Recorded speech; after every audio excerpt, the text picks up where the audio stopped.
La batalla de Normandía, en junio de 1944, fue una operación militar llevada a cabo por los aliados durante la Segunda Guerra Mundial.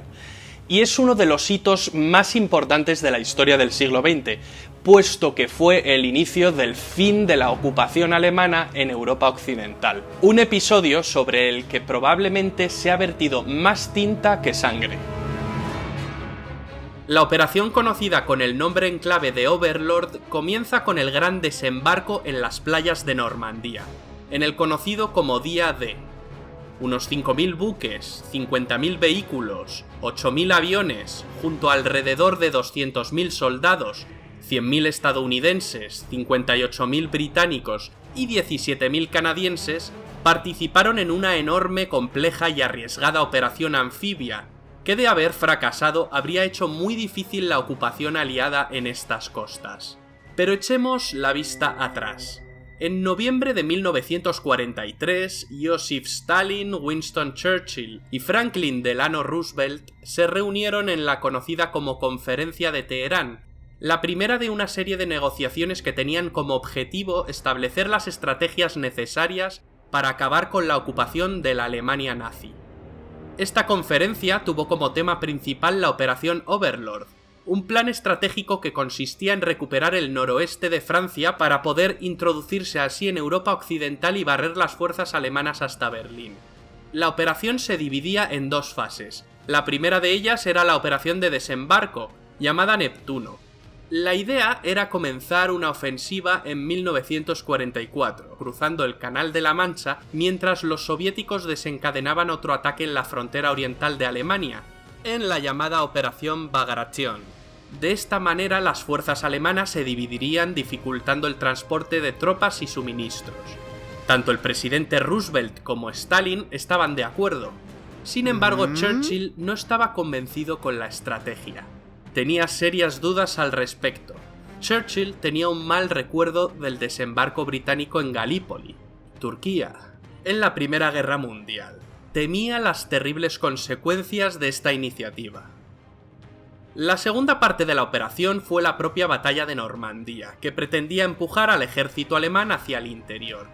Para realizar el desembarco, los aliados debían romper las barreras del llamado Muro del Atlántico, una serie de fortificaciones antitanque y unas 6 millones de minas situadas en las playas desde España hasta Dinamarca, lo que suponía una extensión de aproximadamente 4.500 kilómetros, a cuyo cuidado se encontraba el mariscal Rommel.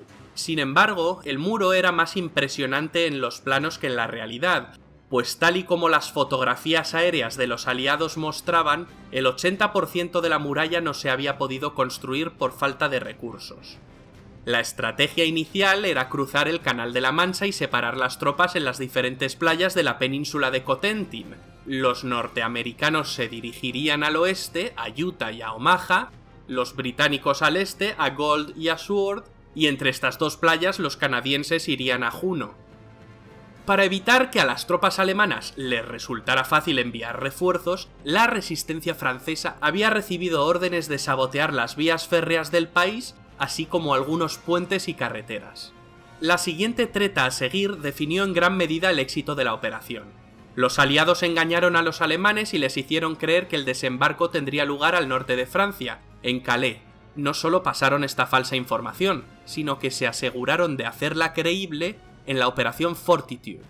Se inventaron dos ejércitos ficticios, uno afincado en Escocia y otro al sur de Inglaterra, que simulaban la actividad propia de campaña a través de señales de radio. A su mando se encontraba George Patton, un famoso general muy temido por los alemanes. Incluso había actores que informaban de falsos problemas, hablaban de gente que no existía y de necesidades inventadas. Todo esto lo complementaron con campos enteros de tiendas de campaña y réplicas de tanques en una orquestada y auténtica obra de teatro que hizo de este un engaño exitoso. Lo único verdadero fueron las bombas. Los aviones de la RAF recibieron órdenes de bombardear Pas-de-Calais y Cap d'Antifer para aislar Normandía y ocultar el verdadero punto del desembarco. Churchill, como ya hemos dicho, temía las terribles consecuencias que esta iniciativa iba a tener, sobre todo para los civiles franceses. Escribió a Roosevelt para transmitirle sus temores, argumentando que estas matanzas tendrían consecuencias y generarían en los franceses un sentimiento de odio hacia los estadounidenses y hacia los británicos. Pero Roosevelt expresó su negativa puesto que no estaba dispuesto a limitar la acción militar y a poner en peligro el éxito de la operación. Aún con la exhaustiva preparación del desembarco, había un factor incontrolable, que podía echarlo todo a perder: la meteorología. El delicado temporal hacía de la operación un ejercicio complicado. El amanecer debía coincidir con una marea lo suficientemente baja para dejar al descubierto los obstáculos del camino. Además, los paracaidistas necesitaban que hiciese poco viento y oleaje. Una operación muy delicada. Al final, los meteorólogos aliados fueron más precisos que los del ejército alemán. Fijaron la fecha ideal a su propósito el 5 de junio, mientras que los alemanes creían que el mal pronóstico hacía poco probable un ataque inminente. Por ello, muchos de los oficiales de alto cargo, como el propio general Rommel, se encontraban ausentes cuando el ataque empezó y tardaron en reaccionar. Incluso se dice que a las 2:15 de la madrugada se envió un mensaje al cuartel general de Hitler, pero este estaba dormido y nadie se atrevió a despertarle. El comandante en jefe de la operación Overlord era el general estadounidense Eisenhower, puesto que más de la mitad de los aliados eran estadounidenses. Después de 2 años de preparativos y muchas dudas, Eisenhower dio la orden para iniciar el ataque a la fortaleza de Hitler el 6 de junio de 1944. Primero, miles de paracaidistas se lanzarían a las 12 de la noche con el fin de eliminar la artillería que cubría la costa. Unas horas después comenzaría el desembarco. Los primeros en pisar suelo francés fueron los soldados norteamericanos, que llegaron a Utah y Omaha a las 6:30 de la mañana. En Utah todo fue bien. Era una zona de marismas poco defendida, con pocos búnkers, y los bombardeos habían conseguido eliminar buena parte de los campos de minas. Las bajas en Utah fueron muy escasas. Sin embargo, la situación en Omaha se convirtió en toda una carnicería. La zona estaba muy fortificada y ráfagas de ametralladora alemana barrieron la playa matando a los aliados, que intentaban desesperadamente recorrer los 450 metros que les llevaban hasta la orilla. Aquí no lograron avanzar más de 2 kilómetros al terminar el día, cuando al fin capturaron los puestos fortificados de costa. Por su parte, los británicos dirigidos por el general Montgomery avanzaron rápidamente en Gold. Debido a que el mar se encontraba en muy mal estado y la marea era muy alta, los botes pasaron por encima de las minas y los obstáculos. Al final del día, las tropas habían avanzado 10 kilómetros en territorio alemán. Los canadienses tuvieron problemas en Juno, que se coronó como la segunda masacre del desembarco.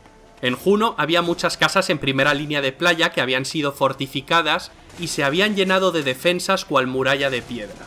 Además, los alemanes habían cavado una red de túneles, pero la fácil salida de la playa facilitó que se limpiase el camino de enemigos y las siguientes oleadas pudieron entrar sin problemas. Al final del día habían penetrado 10 kilómetros. En Sword también había numerosas edificaciones a pie de playa, pero a diferencia del caso de Juno, estas estaban mal defendidas. Así, en 45 minutos, los británicos habían conseguido llegar al pueblo. Sin embargo, fue aquí el único lugar en el que los alemanes realizaron un contraataque, de mano de la 21ª División Panzer. En respuesta a ello, planeadores británicos plagados de refuerzos sobrepasaron la zona e hicieron a los alemanes regresar. 8 kilómetros habían penetrado en suelo francés al terminar la jornada. Como se habían destruido los sistemas de comunicación, los primeros informes contrastados no llegaron a Berlín hasta las 9 de la mañana, y para las 4 de la tarde los aliados ya estaban firmemente asentados en las playas. El desembarco había salido mejor de lo previsto. Consiguieron hacerse con las playas, aunque debían aún asegurar la conquista para recibir la segunda oleada llena de tropas y material. 3 días después, Hitler no se decidía a enviar refuerzos a los suyos, todavía pensando que la verdadera fuerza de invasión vendría por Calais.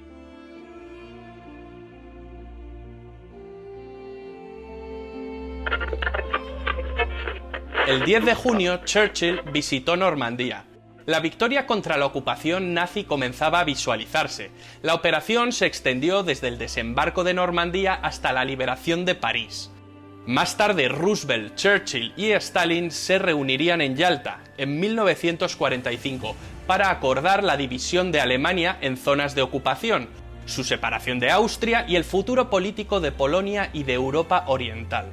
La Segunda Guerra Mundial terminaría este año. Los contendientes dejaban las armas, pero el mundo seguiría en guerra, pero otro tipo de guerra menos sangrienta. La Conferencia de Yalta suele considerarse el comienzo de la Guerra Fría. Si quieres más información, puedes ir a nuestro vídeo de la Guerra Fría que está colgado en nuestro canal. Y para terminar, quiero lanzarte un reto.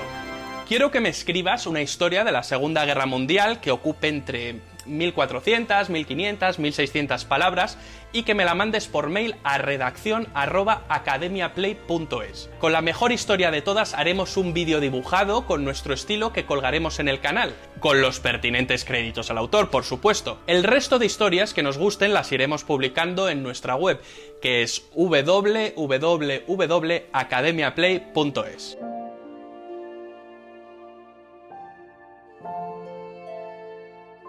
¿Quieres ser miembro del canal? Al lado del botón de suscripción hay un botón que pone unirse. Haciéndote miembro del canal obtendrás insignias y emojis personalizados. También garantizarás la viabilidad económica del canal. Haremos directos privados exclusivos. Verás los vídeos antes que nadie y podrás elegir qué vídeos quieres que hagamos. Es una aportación mensual que puedes pagar vía PayPal o con tarjeta de crédito. Para finalizar le das a comprar y ya está.